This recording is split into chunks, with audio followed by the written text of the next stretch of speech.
hemos armado un sistema que a los jóvenes les gusta mucho, que es el banco de hora voluntario. El banco de hora es, bueno, mira, yo quiero trabajar de lunes a jueves, no quiero ir los viernes, o los viernes me tomo mediodía, me voy a la mitad del día. Bueno, los lunes trabajo 12 horas, tenés que tener X de descanso, por supuesto. El martes trabajo 12 horas, me quedan, tengo 4 y 4 de más, y me los tomo el viernes y el viernes no trabajo. Es decir, que puedo mover las horas de acuerdo a un acuerdo, por supuesto, es decir, hay líneas continuas que esto no lo van a poder hacer, pero hay otros que van a poder trabajar de esta manera.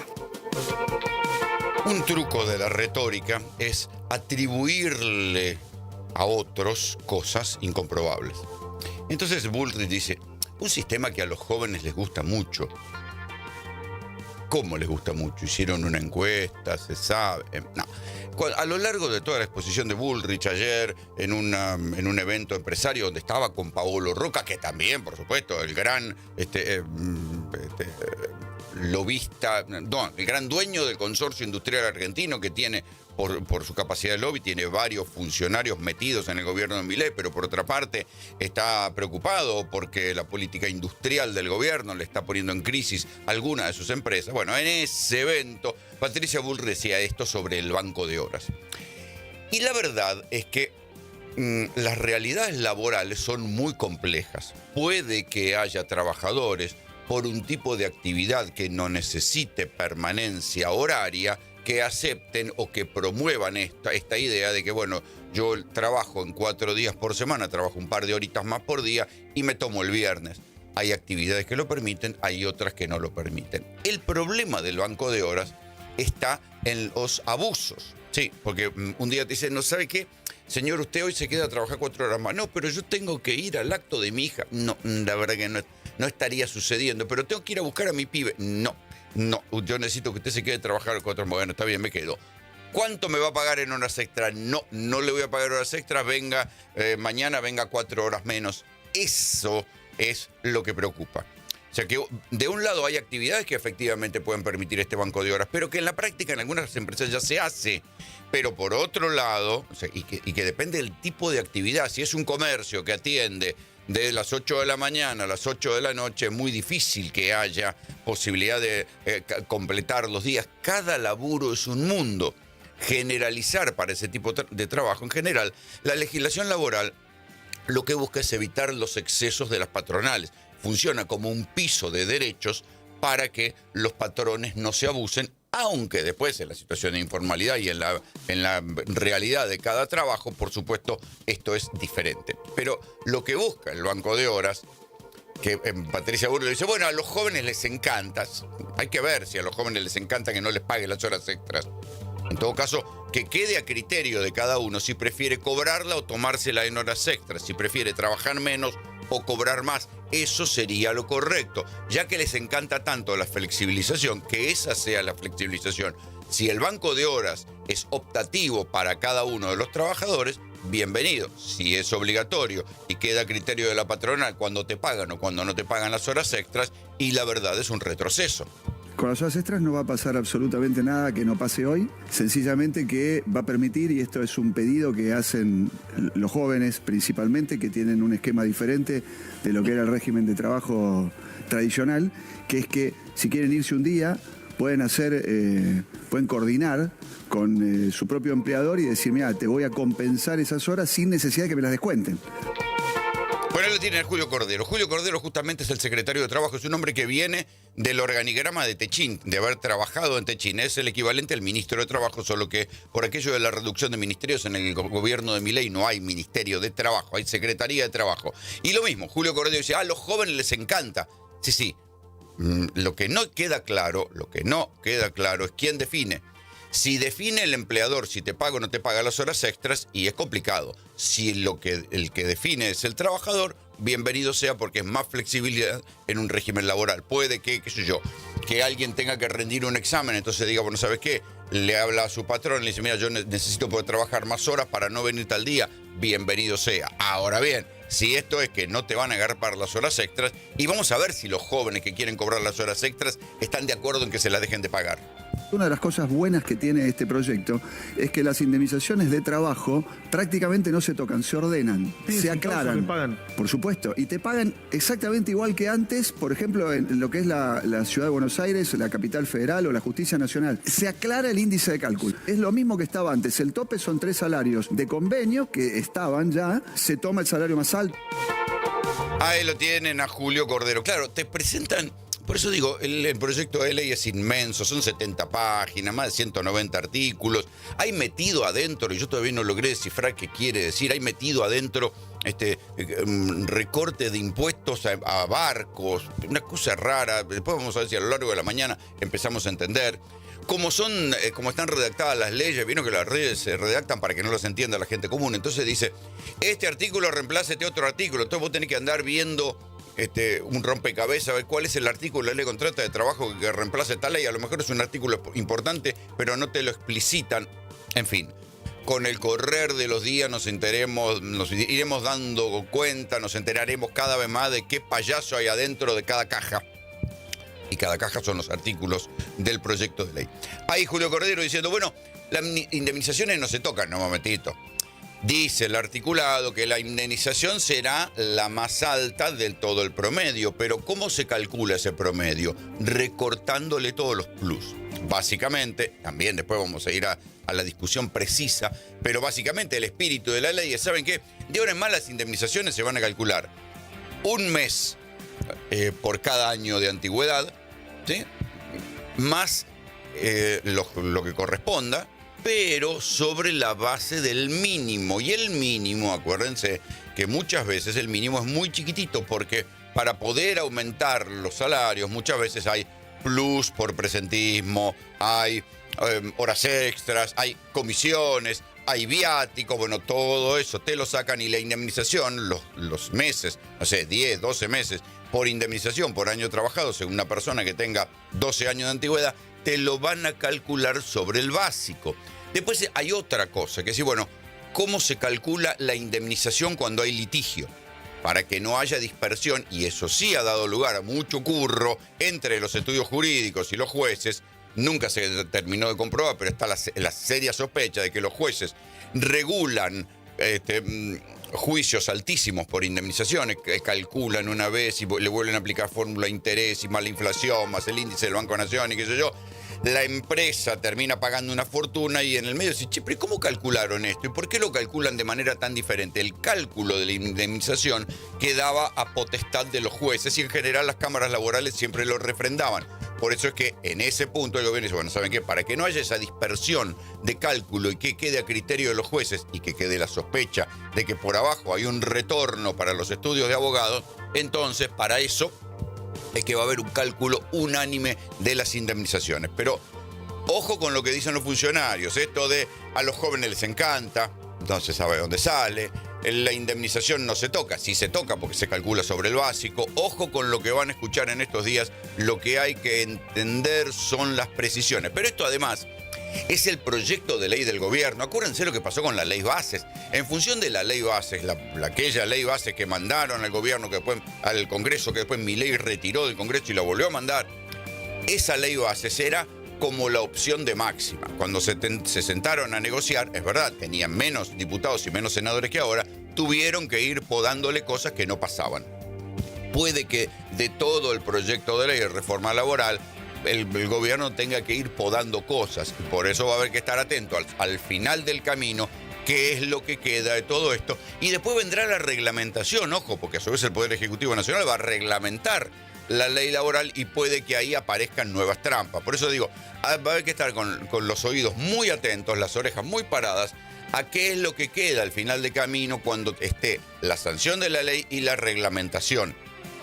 Porque la ley laboral va a cambiarle la vida a todos nosotros, a los que tienen trabajo, a los que no tienen trabajo, a los que tienen trabajo en blanco, a los que no tienen trabajo en blanco, incluso también a los que trabajan en plataformas. Respecto a la responsabilidad sindical, primero, fin de la ultraactividad. Ese es un tema importantísimo, los convenios del 75, y hemos planteado convenios por empresa. Cada empresa puede hacer su convenio. Arma su sindicato por empresa o lo arman por ramas. En las asambleas hay que pedir autorización, no pueden afectar la producción, no pueden parar una fábrica pelea por una asamblea. Los bloqueos y las tomas, las infracciones son gravísimas y también están en el Código Penal. Los delegados van a tener un límite de 10 horas mensuales pagas. El resto a laburar. A ver, en esta parte de lo que dice Patricia Bullrich es claramente las cosas que van contra lo que se considera el poder sindical. Es verdad que los sindicatos en la Argentina tienen una pésima imagen. ¿Por qué tienen una pésima imagen? Bueno, primero porque no le gustan a las patronales. Segundo, porque los dirigentes sindicales, la verdad, no se han jactado por su, ¿cómo decirlo?, por su modestia, por su espíritu democrático. Han sido tipos que se han entronizado en el poder, que cuando les cae la justicia por algún motivo, por algún chanchullo, descubrí que los tipos viven como vivía José Pedraza, el sindicalista ferroviario, vivía en una torre de Puerto Madero. Cuando vos ves el patrimonio de la familia Moyano, decís, che, hermano, eran dirigentes sindicales, no tienen ningún estudio y se han convertido en millonarios. Cuando vos ves, te enterás de otro tipo que tienen, sindicalistas que tienen ara de caballos, y la verdad que no han predicado con el ejemplo. Si son dirigentes sindicales, podrían llevar una vida mucho más austera o podrían haber escuchado por lo menos al Papa Francisco y ser un poquito más modestos a la hora de mejorar su nivel de vida. Pero es verdad también que eso respecto de la imagen de los sindicalistas, que son los que ahora van a estar contra la reforma laboral. Del otro lado, también hay que decir que ha habido el parate de la legislación sindical, ha generado muchas veces abusos. Yo les contaba muchas veces, les dije, miren, la cuestión de la ultraactividad de los convenios, Patricia dice, bueno, convenio del año 75. ¿Por qué el 75? Porque fue la última vez que el sindicalismo tuvo poder real en la Argentina en el gobierno del peronismo, cuando tenía el 33% y la CGT era la columna vertebral del peronismo, y Lorenzo Miguel derrocó a López Rega después del Rodrigazo. Bueno, ese momento es el momento en el cual se escribieron buena parte de los convenios que todavía hoy siguen vigentes.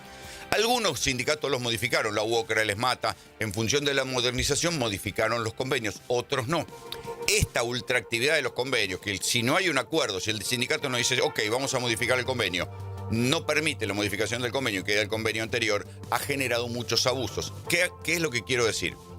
Que si vos contratabas una persona bajo el convenio antiguo, pero las condiciones de trabajo ahora cambiaron, ya al contratarla estabas exponiéndote a que esa persona, sin ningún tipo de causa, te haga un juicio laboral porque no estabas cumpliendo un convenio antiguo imposible de cumplir. Entonces, esto es lo que genera. Ahora bien, en base a este reclamo lógico, el gobierno se monta y quiere arrasar con buena parte de las cosas que generaban resistencia sindical a los avances de la patronal.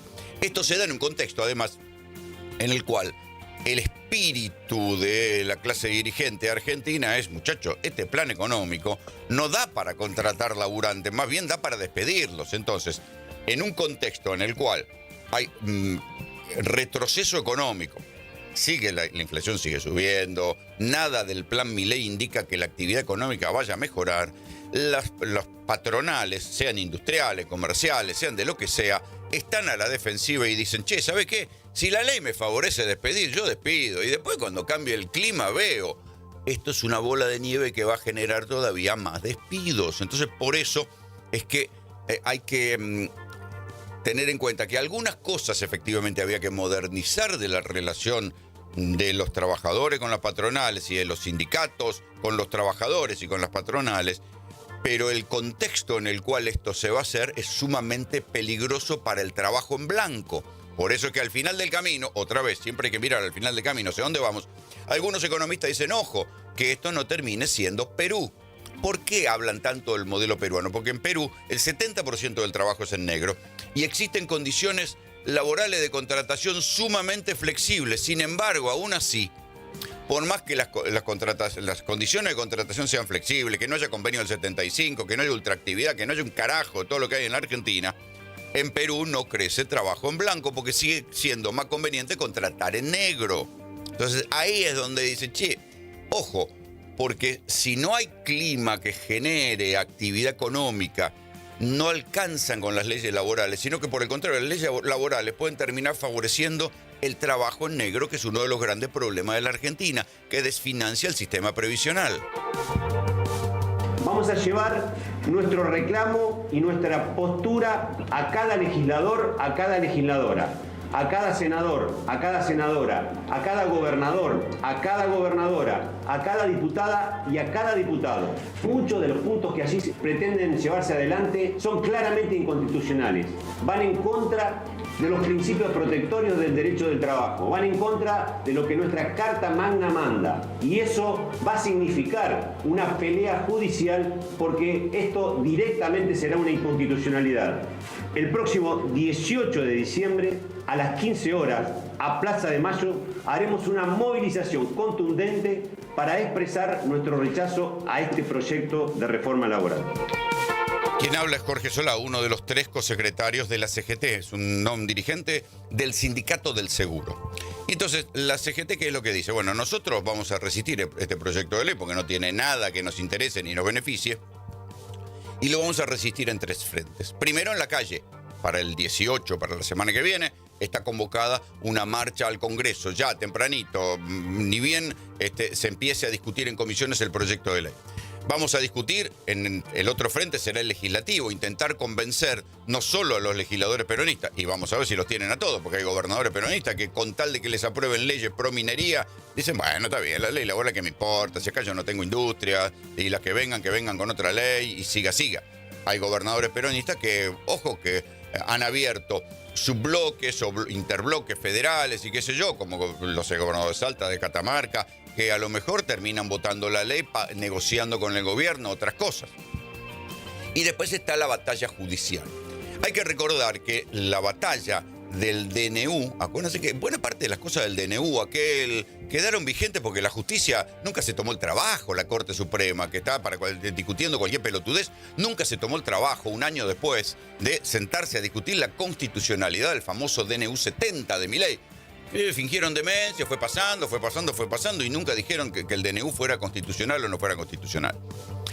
Una parte del DNU tenía un capítulo laboral que es el mismo espíritu de esta ley de reforma laboral, y fue la justicia laboral que dijo esto es inconstitucional, lo tiró a un costado y después, como la Corte no se expidió, tampoco dijo que era constitucional ese capítulo. La suspensión del capítulo laboral del DNU, que era más o menos lo mismo que quiere hacer la reforma laboral, quedó vigente. O sea que la CGT en aquel momento, acuérdense que ni bien arranca el gobierno de Milei, la CGT hace una huelga general contra el DNU y contra el capítulo laboral.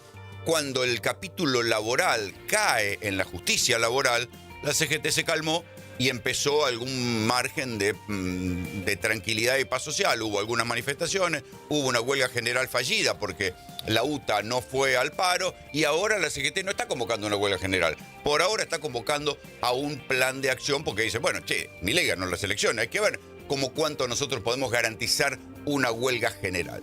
A la marcha del jueves que viene ya dijeron que van a ir todos los sectores que sean anti-Milei. Desde la cámpora hasta la izquierda, pasando por los movimientos sociales, bueno, los jubilados que van a protestar los miércoles, van a ir todos a apoyar a estar en la marcha contra la reforma laboral. Pero el capítulo decisivo se va a jugar en la justicia. ¿Pero qué pasa? La justicia anuló un DNU, que era un DNU que no podía estar por encima de leyes laborales. Pero si es una reforma laboral y si se aprueba, vamos a ver cuánto se mete la justicia. Lo que nosotros no tenemos que dejar es que nos empujen a la lucha de pobres contra pobres. Ellos quieren que la contradicción sea en la base de la sociedad, no contra los que están arriba. Los sindicatos siguen cumpliendo un papel importantísimo. Si el sindicalismo en la Argentina estuviese muerto, no estarían haciendo esta ley. Quieren esta ley para arrasar con el movimiento sindical porque quieren arrasar con el movimiento popular en la Argentina. Hay 2 puntos interesantes de lo que está diciendo Hugo Yasky. Dice, primero, si el movimiento sindical estuviera muerto, como dicen, no harían esta ley. O sea, saben que el movimiento sindical argentino, a diferencia de lo que sucede en otros países de América Latina, incluso Brasil, que Brasil puso un presidente obrero, cosa que la Argentina nunca, que fue y es Lula da Silva, pero en la Argentina nunca hubo un presidente obrero. Sin embargo, los sindicatos, con todas sus dificultades, mantienen un poder de movilización y de influencia y de capacidad de generación de debate político en la sociedad y de derechos adquiridos que forman parte de la vida cotidiana de una parte importante de la población. O sea que el sindicalismo no está muerto, por más que los sindicalistas, la imagen sea mala, que la sociedad haya quedado impregnada de esos sindicalistas, como se les llama a los gordos, llenos de guita, viviendo en Puerto Madero, viviendo en quinta fastuosa, como los moyanos que tienen una casa en Parque Leluar gigantesca, o como Pedraza viviendo en Puerto Madero. La verdad es que el sindicalismo conserva un poder, sobre todo de circulación de argumentos, importante. El otro punto interesante es lo que dice Goya, que dice, bueno, que no nos hagan caer en una lucha de pobres contra pobres. ¿En qué sentido? Que hay una parte de la sociedad, como nunca, que no accede al trabajo en blanco. Cuando uno va a los barrios populares, lo que ve es que hay como una especie de jerarquía, incluso en las casas. Siempre es mejor la casa, apenitas mejor, pero mejor al fin, la casa del tipo que tiene laburo en blanco. Van a ver que tiene un aire acondicionado, van a ver que está un poquito mejor revocada que el que tiene changas. Tener trabajo en blanco en un barrio popular es estar un escalón más arriba. ¿Por qué?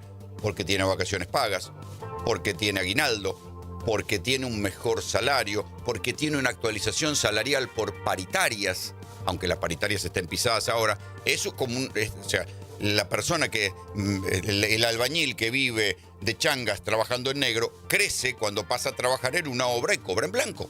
Es así. Lo que dice Goya que es no nos hagan pelear entre pobres contra pobres, porque en verdad hay esa parte de la población que no tiene derechos en blanco, y esto también fue lo que generó el fraccionamiento, la división en la base electoral peronista, es que cuando Cristina, Kicillof y el justicialismo hablaba de nosotros garantizamos el Estado presente, sobre todo en la pandemia, los que estaban en blanco, los que estaban en negro decían, ¿qué presente para quién? Si yo voy al hospital y no consigo turno, si no tengo derechos, si tengo que vivir changueando y encima la inflación me carcome el sueldo, ¿en qué está el Estado presente? ¿Para robarme con la inflación? Ese punto es el punto en el cual ha generado un poco de odio entre los sectores en negro y los sectores en blanco. Entonces Yasky dice que no nos hagan pelear pobres contra pobres, entre los que tienen algún grado de derechos y los que no tienen casi derechos, que no nos hagan a pelear entre nosotros, porque eso va a ser para peor. Y ahí sí está el fantasma de Perú. ¿Qué es lo que busca el gobierno? Que lo que haya sea una inmensa mayoría de trabajadores en negro, que ya el laburo en blanco sea marginal y la centralidad sea de los trabajadores en negro, o estos trabajadores en estas condiciones que se los pueda despedir. El gobierno, la verdad es que ha errado buena parte de sus diagnósticos económicos. Milei, que era el señor que se jactaba, que decía que la inflación era un fenómeno netamente monetario y que solo con cortar la emisión la inflación caía y la actividad económica se iba para arriba como pedo de buzo, ese argumento fracasó. Se cortó la emisión, se saneó en los pasivos del Banco Central, iba a bajar la inflación. ¿Cuántas veces Milei dijo, bueno, la inflación va a ser una cosa del pasado? Primero decía que en un año, después decía que en 2 años, después decía, ahora dice que en 18 meses, pero la inflación no solo no baja, sino que sube, porque estamos en una situación de estanflación, de inflación creciente con caída de la actividad económica que se mantiene en el tiempo, que fue lo que muchos dijimos que también le había pasado a Macri en el final de su mandato. Entonces, el plan económico, las predicciones económicas de Milei muchas veces fracasaron y no leyeron bien la realidad. Si no hay pesos, la gente no va a comprar dólares. La gente sigue comprando dólares más que nunca por un criterio sencillo. El que tiene unos mangos sabe que el dólar está barato y que más adelante puede pasar otra cosa. Hay encuestas que dicen que que el 30% de los que tienen unos mangos para ahorran en dólares, que todo el mundo ahorra en dólares. Otros, si pueden, compran casa, pero la gente, el argentino promedio que le sobran unos mangos, ahorra en dólares. Entonces, estos errores de diagnóstico económico se pueden repetir con la reforma laboral. Y como dice Yasky, puede que esto termine no con más trabajo en blanco, sino con más trabajo en negro. Y puede que esos trabajadores que estaban en negro y que decían, ¿sabe qué? Mirá, yo estoy tan mal que prefiero que Milei haga algo que por ahí nos haga estar mejor. No sea cosa que terminemos en Perú y que en verdad, en lugar de tener más trabajo en blanco, tengamos menos trabajo en blanco y muchos más trabajadores en negro. En la Argentina se repiten las historias. Repetimos el dólar bajo de Martínez de Oz La ley laboral, bueno, sí, todos los gobiernos en general no peronistas quieren siempre una reforma laboral, pero no resuelve el tema del empleo la reforma en sí misma. Hay un proceso de recesión que va acompañado de cierre de empresas y de importación china que es demente. Ese es Miguel Ángel Pichetto, acuérdense, fue candidato a vicepresidente en el intento de reelección de Mauricio Macri, es un hombre que viene del peronismo.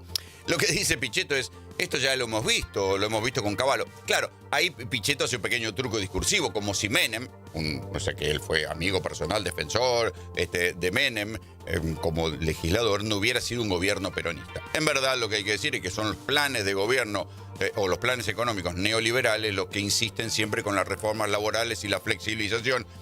Y esas reformas laborales, también pasó en los 90, la verdad es que no generan más trabajo en blanco, ¿sí? Porque a lo largo de los años 90 hubo una serie de medidas de flexibilización del trabajo y no se generó más empleo en blanco, sino que fue aumentando sistemáticamente el desempleo. Luego, cuando volvió el peronismo, se restringieron aquellas libertades, aquellas flexibilizaciones. Algunas quedaron, como el monotributo y la contratación por locación de servicios, pero quedaron en una situación ambigua que siempre terminaba en un juicio laboral. Bueno, todas esas modificaciones, después que se fueron restringiendo, no impidieron que mejorara la condición de contratación y que hubiera más trabajo en blanco. Por eso es que algunos juntan las dos cosas. Primero, el mal clima económico que favorece el despido de trabajadores, y después la reforma laboral que flexibilizaría las condiciones de despido.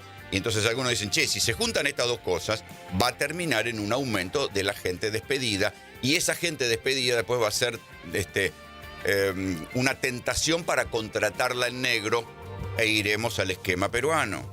La pérdida de empleo formal a lo largo de estas décadas, el principal perjudicado, si se quiere, corporativamente, después del trabajador, obviamente, el principal perjudicado son los sindicatos. Claramente tiene que entender esta modificación o esta reforma como algo que también los va a beneficiar a ellos. Ese es Damián Arabia, es como el alter ego de Patricia Bullrich, diputado de La Libertad Avanza. Bueno, dice, en todos estos años aumentó el trabajo en negro. Es verdad, aumentó el trabajo en negro. Ni siquiera el kirchnerismo se tomó el trabajo de tener inspectores del Ministerio de Trabajo que fueran a ver si se cumplían las leyes laborales en las empresas. Pero también hay que decir que son los propios sindicatos los que se desentendieron del trabajo en negro. Y muchas veces miraron para otro lado y no se preocuparon del empleo en negro en la Argentina, con todo lo que supone, porque también siempre hay que mirar al final del camino. Al final del camino, el empleo en negro lo que complica es a los jubilados, a los que están jubilados. Cada vez hay menos gente que aporta en blanco al sistema jubilatorio, y entonces eso desfinancia y hace que los jubilados ganen una miseria. Entre paréntesis, en una de las cosas que está incluida en la reforma laboral, hay un artículo que dice que se va a dejar de cobrar un 3% de aporte patronal a la jubilación, y que ese 3% va a ir a parar a un fondo de cese. O sea, para que cuando haya un despido, de ahí salga la plata para pagar las indemnizaciones. Es muy peligroso. ¿Por qué? Porque le están diciendo a las patronales, ustedes van a pagar lo mismo de cargas sociales, pero se va a desfinanciar todavía más el sistema previsional. Ojo. Con lo cual quiere decir que las jubilaciones van a ser cada vez menores, porque de lo que se pagaba por aporte patronal al sistema jubilatorio, se va a pagar un 3% menos, y ese 3% va a ir al fondo de cese de indemnizaciones, para que cuando se despide un trabajador no se pague una indemnización. Ojo con eso, porque eso también pasó en los tiempos de Cavallo. Se redujeron los aportes patronales al sistema previsional. Por supuesto, lo que generó es una crisis de las jubilaciones estatales, y eso allanó el camino para que después aparecieran las famosas AFJP, vale decir, las jubilaciones privadas, que en la Argentina terminaron siendo una estafa para los jubilados. Otra más, porque le cobraban a los jubilados el 25% de lo que aportaban como comisión para manejarle la plata. Era un inmenso negocio donde los bancos y las empresas que fundaron esas AFJP estaban más interesadas en sacarle la guita a los jubilados que en hacer rendir la guita de los jubilados. Acá hay una cosa peligrosa para el sistema previsional. Todo el tiempo el gobierno dice el sistema previsional está en crisis, está en crisis, está en crisis, necesitamos que haya más plata en el sistema previsional para pagarle a los jubilados. ¿Y entonces por qué cortas el 3% de aporte? No se entiende.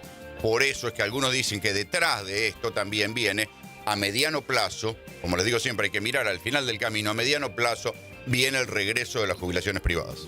Está claro que el proyecto que Milei está llevando adelante es de saqueo, es de remate, pero fundamentalmente es de destrucción de los trabajadores, de los derechos, y no lo vamos a permitir. Y lo vamos a frenar como lo hemos hecho en la calle. Lo vamos a frenar con organizaciones, con gremios, con trabajadores en la calle, demostrando que la Argentina no necesita seguir el camino de la flexibilización, ni seguir el camino de la quita de derechos, ni de la destrucción del trabajo. Gabriel Catopodis es ministro de Infraestructura de la provincia, fue ministro de Infraestructura Nacional, fue intendente de San Martín, y lo que está diciendo, bueno, el proyecto de Milei es un proyecto de saqueo. El problema es que hablan con una categoría, una serie de categorías y de análisis que hoy por hoy, no, por lo visto, no seducen al electorado que de alguna manera terminó votando a Milei y que también va a ser perjudicado por la reforma laboral. ¿Qué les quiero decir? Me parece que el debate sería mucho más entretenido, más divertido y más interesante para el común de la gente si no se hablara con estas grandes consignas de que es un gobierno entreguista y qué sé yo, estos calificativos, y si se hiciera más bien en base a ejemplos. Esto que les digo del Banco de Horas Extras. El gobierno dice, a los jóvenes les encanta, como queriendo decir que ellos son lo nuevo y el sindicalismo es lo viejo. La verdad es que el proyecto laboral es muy viejo porque retrocede en cosas previas, ya anteriores al peronismo. Hay que pensar que buena parte de las primeras reformas pro trabajador se hicieron en los años 30, ¿sí? Con las leyes promovidas por Alfredo Palacios, el primer diputado socialista de América Latina. Entonces, ahí la jornada de 8 horas, por ejemplo. Entonces, esa discusión, o sea, el gobierno se dice, bueno, se planta en el lugar de lo moderno. Dice, nosotros somos lo moderno, hay que hacer una reforma laboral para el mundo que viene, y qué sé yo, cuando en verdad es una regresión en materia de derechos. Pero a su vez, se plantan, los jóvenes nos apoyan. O sea, ellos se ubican en el lugar de lo nuevo y los sindicalistas dejan a los sindicalistas y al peronismo en el lugar de lo viejo. La verdad que consignas y repetición de consignas como la de Catopodis no ayuda al debate. Más bien, o sea, son consignas viejas que no parece que no mueven mucho el encanto del debate. Quiero decir que con este tipo de consignas no van a ir a ningún lado, no van a seducir a nadie, no le van a despertar la conciencia a nadie. Esto es una reforma laboral equitativa, moderna, no es antitrabajador, es pro trabajador y pro empresa. Ustedes me dicen, ¿se puede hacer una reforma pro trabajador y pro empresa? Sí, se puede. Absolutamente, totalmente. Porque acá hay dos protagonistas en esta ley. Una es el protagonismo del trabajador, para el trabajador y para la empresa que quiere invertir. ¿Se puede hacer una reforma pro trabajador y pro empresa? Bullrich dice que sí, claro. A ver. Es el mismo, es de los creadores de A los jóvenes les encanta, ¿no? Argumentos, zaraza. Pero que en el argumento de Bullrich, cuando ella dice es pro trabajador y pro empresa, dice, bueno, ¿y quién pierde en esta historia? Lo que está subyaciendo en el argumento de Bullrich es que es una reforma antisindical, ¿sí? Dice, es pro trabajador y pro empresa. Cabalga sobre el desprestigio de los dirigentes sindicales, como para decir, los malos de la película y nosotros vamos contra ellos, es contra los dirigentes sindicales. Estamos con las empresas, estamos con los trabajadores, pero los verdaderos malos son los dirigentes sindicales. Y ahí, ayer a la mañana, cuando se conoció el proyecto de ley, teníamos dudas y también incluía el capítulo de modificación de la ley de asociaciones gremiales. Bueno, pues sí. ¿Qué es lo que dice en materia de asociaciones gremiales o antisindicales? Algo que más o menos también insinuó rápidamente en otro fragmento citado de la conferencia de prensa, la conferencia de ayer de Patricia Bullrich. La no obligatoriedad de los aportes sindicales. que las patronales ya no van a ser agentes de retención del aporte sindical. Cuando uno se afilia a un sindicato, la patronal es la que tiene que derivar la plata, ¿sí? Ahora ya no. Si uno se quiere afiliar a un sindicato, irá al sindicato y no sé, pagará por Mercado Pago o todo, pagará como sea el trabajador al propio sindicato. ¿Esto qué va a generar? Una caída en la cuota sindical y un debilitamiento económico de los gremios. Es verdad que hay muchos trabajadores que dicen, ¿yo para qué le pago al sindicato si no me defienden? El debilitamiento sindical también está en la cuestión de los convenios por empresa. Se invierte el orden, ¿sí? ¿Qué dice la ley? Dice que, bueno, que son más importantes los convenios por empresa que los convenios marco generales. Si una empresa grande tiene determinada cantidad de trabajadores, va a hacer un convenio por empresa, un acuerdo por empresa, esto puede ignorar el convenio sindical. Vale decir que los trabajadores por empresa, apretados por la patronal, pueden acordar derechos inferiores a los que están en el convenio laboral marco que caería además si termina la ultraactividad. El argumento fundamental es que el gobierno dice, bueno, esto es una reforma pro trabajador y pro empresa porque nosotros vamos contra lo verdadero malo de la película, que son los sindicalistas. Por eso es que la CGT dijo, muchachos, vienen por nosotros, más vale que reaccionemos rápido, y por eso ya ayer, ni bien se conoció la ley, convocaron a una marcha para el jueves que viene.